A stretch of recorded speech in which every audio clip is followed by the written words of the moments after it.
Dan giliran itu dia kira siapa sampai dahulu, dia boleh cabut giliran dahulu. Jadi saya sampai paling akhir, jadi saya tak ada pilihan lah. Orang dah pilih, dapatlah kat saya. Tapi buka-buka, sama juga macam orang lain, nombor 1 saudara-saudara, insyaAllah.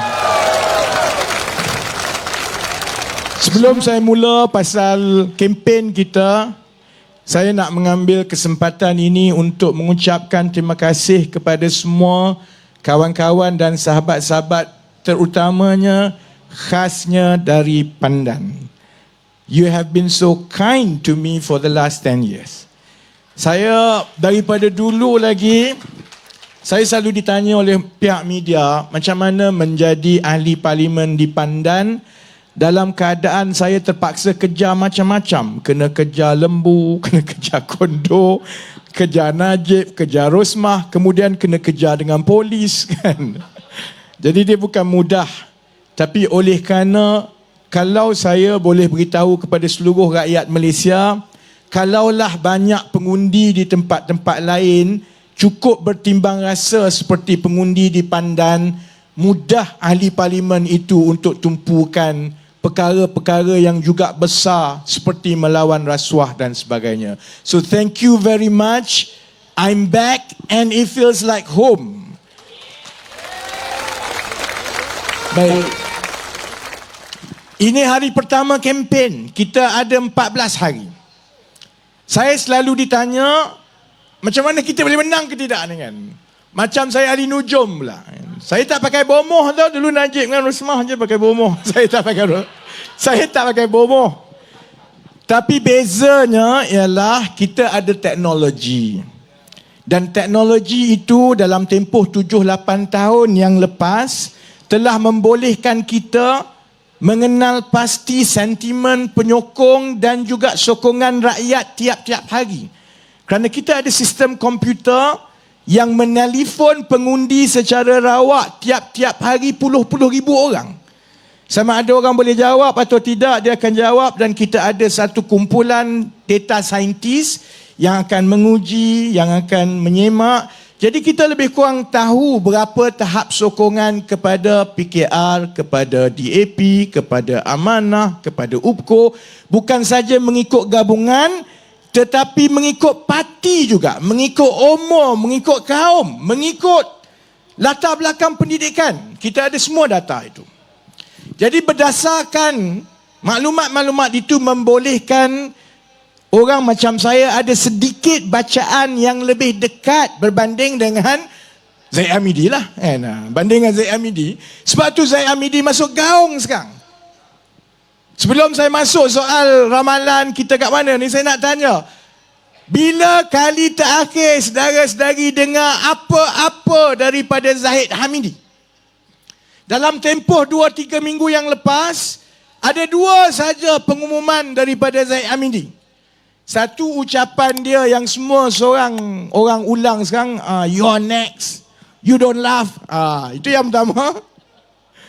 Yang kedua ialah pengumuman calon. Pengumuman calon yang dia kena maki. UMNO berpecah belah. Tak pernah lagi berlaku. UMNO bertanding atas tiket PAS, PAS bertanding atas tiket UMNO. Dia orang ni gila ke apa? Zahid Hamidi, oleh kerana ketinggalan zaman dan tidak faham teknologi, dia salah bacaan, saudara-saudari. Dia ingat keputusan di pilihan raya negeri Johor dan Melaka itu akan melambangkan bagaimana keputusan pilihan raya umum. Sebab itu dia paksa juga buat pilihan raya umum tanpa kira banjir ke, tanpa kira bencana, dia buat juga. Dengan perkiraan dia, kalau buat pilihan raya kali ini, orang Cina tak keluar, yang muda marah, yang penyokong Pakatan Harapan pun tak selesa. Jadi akhirnya seperti di Johor dan di Melaka, kadar keluar mengundi itu rendah. Sokongan kepada Pakatan Harapan dia ingat macam di Melaka dan macam di Johor. Kita hanya perlu tengok malam ini di tempat yang kecil macam Pandan malam ini. Antara perkara yang pertama saya perasan saudara-saudari, ramainya anak-anak muda Cina yang keluar saudara-saudari. Jadi saya nak beritahu kepada Zahid, saya nak beritahu kepada PN, kalau kamu ingat anak muda Melayu, Cina, India tidak keluar dan kamu berharap orang-orang tua bangka yang sokong UMNO, PAS, Bersatu itu akan memenangkan kamu, sila datang ke Pandan dan tengok sendiri yang ada di Pandan yang muda-muda ini. InsyaAllah gelombang anak muda pengundi kali pertama Melayu, Cina, India akan membawa gelombang ini untuk memenangkan kita. Jadi menang ke tidak sekarang ni? Baik. Saya boleh beritahu begini. Tahap sokongan pengundi-pengundi Melayu, Cina, India di seluruh negara, terutamanya di pantai barat dan semenanjung, pada minggu ini, minggu nak masuk penamaan calon ini, tahapnya adalah sama seperti 2 minggu sebelum nak masuk mengundi 2018 dahulu. Sama. Malah di beberapa negeri jauh lebih baik. Dan negeri yang nampak prestasinya begitu baik ialah Negeri Sembilan. Daripada gaya sekarang, Negeri Sembilan kita sedang mendahului, dan kalau ada kejutan besar, kalau kena cara, kejutan besar itu akan datang daripada Negeri Sembilan. Jadi Tok Mat, berhati-hati Tok Mat, Rembau tak selamat. Yang paling sedih untuk Tok Mat, kalau dia campak KJ pergi ke Sungai Buloh, dia ingat dia ambil Rembau, dia selamat, dia kalah kat Rembau. Jadi Negeri Sembilan nampak ada peningkatan yang baik. Sokongan kepada PH di Negeri Sembilan sekarang lebih baik daripada sokongan di PH dalam 2018. Negeri yang satu lagi yang nampak berada di depan baik ialah wilayah persekutuan. InsyaAllah kerusi-kerusi kita di wilayah persekutuan 10 kerusi kita akan berjaya pertahankan, dan kalau kita kena cara, kita boleh sapu bersih semua 11 kerusi di wilayah persekutuan. Selangor kita kena push dikit lagi, InsyaAllah, tapi Selangor gelombangnya itu datang daripada Selangor. Jadi saya tidak bimbang, kita berada dalam keadaan yang baik untuk menang antara 19 ke 20 kerusi daripada 22 kerusi di Selangor, insyaAllah. Tambah dengan perpecahan yang berlaku dalam UMNO. Noh Omar duk menangis setiap malam ni. Kan? Kita perlu push dikit lagi di Melaka dan Johor supaya dia kembali kepada keputusan dan gelombang yang ada. Saya akan habiskan sedikit masa di Johor dalam tempoh 2 minggu berkempen ini, kerana Pakatan Harapan ada potensi menang antara 13 hingga 15 kerusi parlimen di Johor. Jadi Johor cukup penting. Perak, Datuk Seri Anwar mengusahakan langkah kita di Perak, dan insya-Allah kalau ada peralihan 3-4%, kita juga akan dapat melihat beberapa pertambahan kerusi yang sebelum ini tak pernah dimenangi oleh pakatan di Perak. Maksudnya, negeri-negeri yang kubu Pakatan Harapan, Pulau Pinang, Selangor, wilayah Persekutuan dan kini Negeri Sembilan, insya-Allah selamat pada hari pertama ini, saudara-saudara. Maksudnya dengan keadaan begini, kita sekarang berada di angka lebih kurang 80 kerusi parlimen.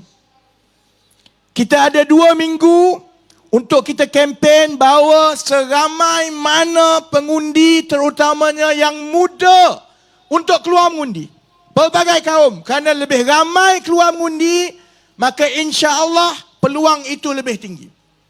Kempen 2 minggu bermaksud kita kena sampaikan kepada rakyat, meyakinkan kepada rakyat bahawa ini bukan soal kuasa. Memang saya nak Datuk Seri Anwar jadi Perdana Menteri, betul. Tapi bukan sebab batang tubuh dia untuk jadi Perdana Menteri.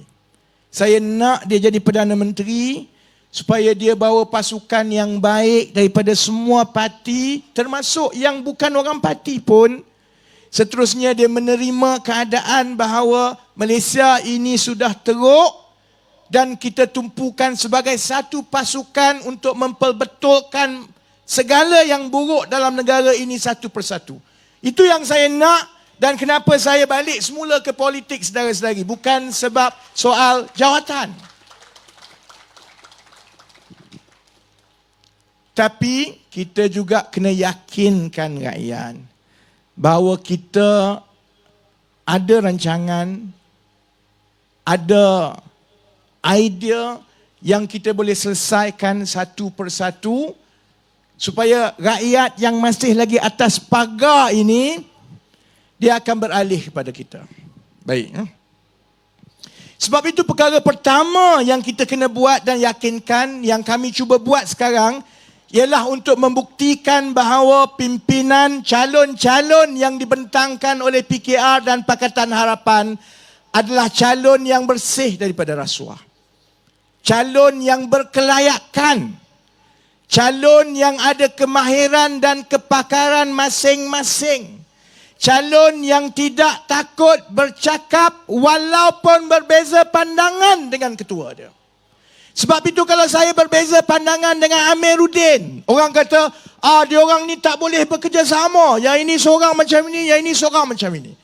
Bila saya berbeza pandangan dengan Datuk Seri Anwar Ibrahim, orang kata, PKR ni dah berpecah, tak ada disiplin. Saudara-saudari, parti dan kerajaan yang tidak membenarkan perbezaan pendapat secara terbuka, yang melatih semua orang di keliling ini menjadi yes man. Cium tangan. Yang itulah saudara-saudari menghasilkan Najib Razak dan Rosmah Mansor. Sehingga walau Najib dah curi berpuluh bilion pun, hatta Khairi Jamaluddin yang paling cerdik dalam UMNO pun tak berani nak sentuh Najib Tun Razak. Sebab itu kita nak tunjukkan kepada rakyat bahawa barisan calon dan insya-Allah kepimpinan, kalau jadi kerajaan nanti, bukan saja cerdik, bukan saja jujur, bukan saja amanah, bukan saja berpendidikan, tetapi juga tegas dan berani sehingga ke peringkat berbeza pendapat, hatta dengan Perdana Menteri sekalipun, saudara-saudari. Kerana itulah cara kita memastikan kita tak kembali ke zaman Najib UMNO Barisan Nasional. Jadi kami pun isytiharkan harta. Sebab kita tahu bahawa, siapa nak ceramah dengan aku ni berlawannya? Okey. Tak, sebab kita tahu begini. Saya selalu ditanya, selalunya ialah budak-budak bandar lah, budak-budak bandar. Saya tahulah budak muda, dia akan tanya, alah apalah PKR ni, kamu cerita keburukan orang saja. Kamu tak cerita macam mana nak mentadbir. Sebenarnya kita dah cerita banyak, dah cerita mentadbir tu, tapi tak apalah kan. Tapi kenapa perlunya orang macam saya untuk terus dedah tentang kepincangan dan rasuah. Dan minggu depan, saya ada pelugu yang banyak, saudara-saudari. Tunggu minggu depan. Tunggu minggu depan, saudara-saudari. Orang selalu tanya saya, kenapa nak tunggu minggu depan? Kenapa tak buat terus? Allah, bagilah dia tak tidur 2 malam. Saya bukan pernah boleh dapat apa pun daripada dia orang ni kan. Saya tak dapat dibayar, tak dapat apa-apa. Paling kurang, bagilah aku bully dia orang jap supaya dia tak tidur 2 malam. Dia akan fikir, alah apa nak keluar ni, apa. Muhyiddin fikir apa nak keluar, Zahid takut apa nak keluar. Tak apa, tunggu 2 malam. Hari Isnin kita mula perkara baru untuk saya tunjukkan dalam UMNO Barisan Nasional. Perikatan Nasional kata kononnya 22 bulan teruk. Yang dia memerintah ni bagus. Dia sebelum ini dia ingat bila Najib masuk check-in dekat Hotel Kajang, selesai masalah rasuah yang dikaitkan dengan UMNO Barisan Nasional. Muhyiddin dengan Haji Hadi kata, ni tak apa ni tak ada kena-mena dengan kita. Saudara-saudari, saya nak tunjukkan mulai hari Isnin ini, baik UMNO ke, baik Bersatu ke, baik PAS ke saudara-saudari, semua terpalit dalam 33 bulan yang melibatkan wang berbilion-bilion ringgit. Tunggu tak apa saudara-saudari. Jadi orang tanya, kenapa nak cerita keburukan orang lain? Sebabnya adik-adik, terutamanya yang muda-muda. Saya pun tak suka cerita saudara-saudari. Kalau boleh, bukan saya yang cerita. Kalau boleh, SPRM tangkap sumbat seekor-seekor masuk penjara lama dah. Kalau SPRM boleh sumbat, saya tak payah bercakap lah. Kalau polis boleh, kalau sistem politik kita membenarkan siasatan yang menangkap setiap seorang ahli politik dan penjawat awam yang makan wang, manusia macam saya tak perlu wujud, saya boleh duduk diam-diam buat bisnes. Masalahnya kita telah tengok dalam sistem kita, kalau ada pegawai yang berani lawan menteri, terutama untuk tangkap menteri soal rasuah, dia kena. Dia yang kena tangkap, dia yang kena buang. Jadi akhirnya saya ambil tugas sebagai budak nakal itu, kerana dia akan fikir berpuluh kali dia nak lawan saya, sebab saya tak pernah kalah saman di mahkamah. Jadi kita kena tumpu juga soal rasuah. Di samping kita berbincang soal macam mana kita nak baiki keadaan. Kerana kamu boleh ada menteri yang paling cerdik, kamu boleh ada konsultan dan rancangan yang paling hebat, tapi kalau kamu ada menteri yang cerdik, yang cerdiknya itu ialah untuk sakau saudara-saudari, tidak ada perancangan apa pun yang boleh berlaku di negara ini. Dan itulah, that is the real root cause of our decline in the last 3 decades. We have corrupt people who went to government not to govern but to steal. Whether they are smart, whether they are stupid, whether they are religious, whether they were serban, they went to government to enrich themselves. And when you have people like this in government, no amount of plans, no amount of smart people can correct it. So kita kena perbetulkan yang itu dulu, kerana meletakkan pimpinan yang jujur, amanah dan paling penting, takut kepada rakyat dan takut kepada Allah, yang itu akan buka jalan kita untuk kita perbaiki keadaan, insyaAllah. Sebab itu kita isytiharkan harta. Saya tengah kejar calon-calon PKR yang belum hantar lagi ni. Ada. Jadi dia ingat dia dah dapat watikah dan dia dapat penamaan, dia ingat dia tak kena kejar.